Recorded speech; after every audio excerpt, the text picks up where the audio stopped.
यतिबेला नेपालको राजनीतिमा रमिता भइरहेको छ।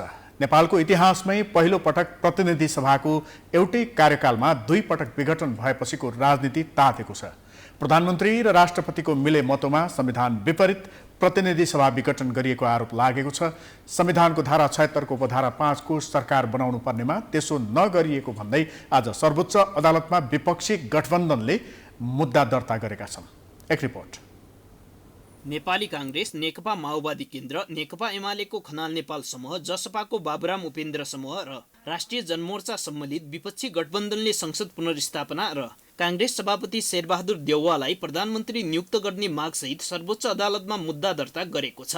विघटित प्रतिनिधि सभामा प्रतिनिधित्व गर्ने 146 सांसदहरू हस्ताक्षर र नागरिकताको प्रमाणपत्र सहित सशरीर उपस्थित भएका थिए। राष्ट्रपति कार्यालयलाई विपक्षी बनाएर दर्ता गरिएको रिटमा प्रतिनिधि सभा विघटन बदर गर्न माग गरिएको छ। उत्प्रेषणयुक्त परमादेश समेत शीर्षकको मुद्दामा देउवालाई प्रधानमन्त्री नियुक्त गर्न समेत माग गरिएको छ। राष्ट्रपति र प्रधानमन्त्रीको मिलीभगतमा वैकल्पिक सरकार निर्माणको प्रक्रियालाई अवरोध गराएर प्रतिनिधि सभा विघटन गरिएको गठबन्धनको ठहर छ। गठबन्धनले संविधानको धारा 76 को उपधारा 5 को सरकार निर्माणका लागि आह्वान भएर प्रक्रियासम्म ढंगबाट दाबी परिसकेपछि त्यसलाई राष्ट्रपतिले इन्कार गर्न नमिल्ने व्याख्या गरेको छ। हामीले 149 जना प्रतिनिधि सभाका सदस्यहरूको हस्ताक्षर सहित राष्ट्रपति समक्ष दाबी पेश गरेका थियौं र नेपाली कांग्रेसका सभापति शेरबहादुर देउवाजीलाई प्रधानमन्त्रीको रूपमा हामीले प्रस्तावित गरेका थियौं।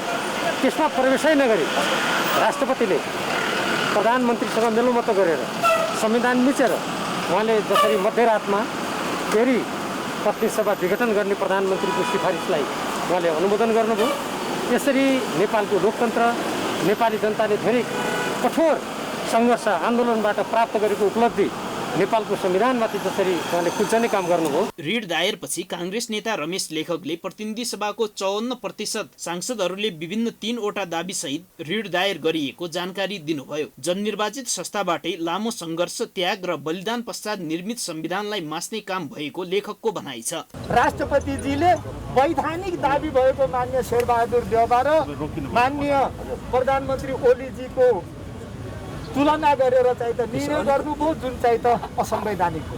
राष्ट्रपतिजीले प्रधानमन्त्रीजी जुन आफै वैधानिक रूपले प्रधानमन्त्री हुनुभएको थिएन, उहाँले हठात प्रतिनिधि सभाको विघटन गर्ने, प्रतिनिधि सभाको हत्या गर्ने काम गर्नुभएको हुनाले हामीले सर्वोच्च अदालतमा रिट दायर गर्नु। संविधानको धारा 76 को उपधारा 3 बमोजिम नियुक्त प्रधानमन्त्री केपी ओलीले आफूले बहुमत पुर्याउन नसक्ने भन्दै उपधारा 5 बमोजिमको प्रक्रिया अगाडि बढेको सन्दर्भमा फेरि बहुमत रहेको भन्दै प्रधानमन्त्रीमा दाबी गर्नु अराजनीतिक र अनैतिक कार्य भएको विपक्षी गठबन्धनका नेताहरू बताउँछन्। यस्तो संविधान विरोधी, गैर जिम्मेवार, अयोग्य र अहंकारी प्रधानमन्त्री हामीले प्राप्त गरौँला भन्ने कुराको कल्पना थिएन जतिखेर हामीले संविधान लेख्दै थियौँ। त्यसैले यसरी पटक पटक न्यायालय आउनुपर्छ भन्ने कुरा त्यो संविधानको धाराहरू लेख्दै गर्दाखेरि हामीले कहिले अनुमानै नलागेको विषय थियो। तर यस्तो स्वेच्छाचारी कार्यकारी प्रमुख भइसके पछाडि पटक पटक न्यायालय आउनुपर्ने अवस्था भएको चाहिँ दुर्भाग्यपूर्ण हो। यसले हामीलाई कतै पनि आज हामी सम्मानित अदालतमा आएर संसदको पुनर्स्थापनाको लागि पटक पटक आउँदै गर्दा त्यसले हामीलाई हाम्रो आफ्नो कर्तव्य त पुरा गरेका छौँ, तर यसले हामीबाट उत्साहित हुनुपर्ने अवस्था छैन। राष्ट्रपति एवं प्रधानमन्त्रीले आपसी मिलेमतोमा अवैधानिक तरिकाले पहिलो पटक प्रतिनिधि सभा विघटन गर्दा सर्वोच्च अदालतले पुनर्स्थापना गरेकोले अहिले पनि संसद पुनर्स्थापना हुनेमा विश्वस्त रहेको विपक्षी गठबन्धनको भनाइ छ। म पुरै विश्वस्त छु, किनभने संविधानको व्याख्या सर्वोच्च अदालतले गर्छ। सर्वोच्च अदालतले व्याख्या गर्दाखेरि यो उपधारा 5 बमोजिम अहिलेको यो सरकारले हुँदैन।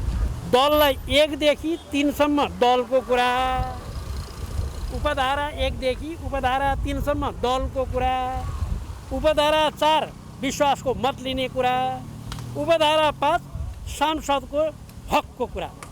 त्यसकारण कुनै पनि तरिकाले संसद विघटन नहोस् भनेर यो उपधारा 5 राखियो। नेपाली कांग्रेसका 61, नेकपा माओवादी केन्द्रका 49, नेकपा एमालेको खनाल नेपाल समूहका 23, जसपाको उपेन्द्र बाबुराम पक्षका 12 र जनमोर्चाको 1 जना गरी कुल 146 जना विघटित प्रतिनिधि सभाका सांसदहरूले सर्वोच्चमा मुद्दा दायर गरेका हुन्। यो संख्या सरकार बनाउनका लागि सुविधाजनक बहुमत हो। प्राइम टाइम्स टेलिभिजनका लागि क्यामेरामा राधिका श्रेष्ठको साथमा प्रकाश जोशी।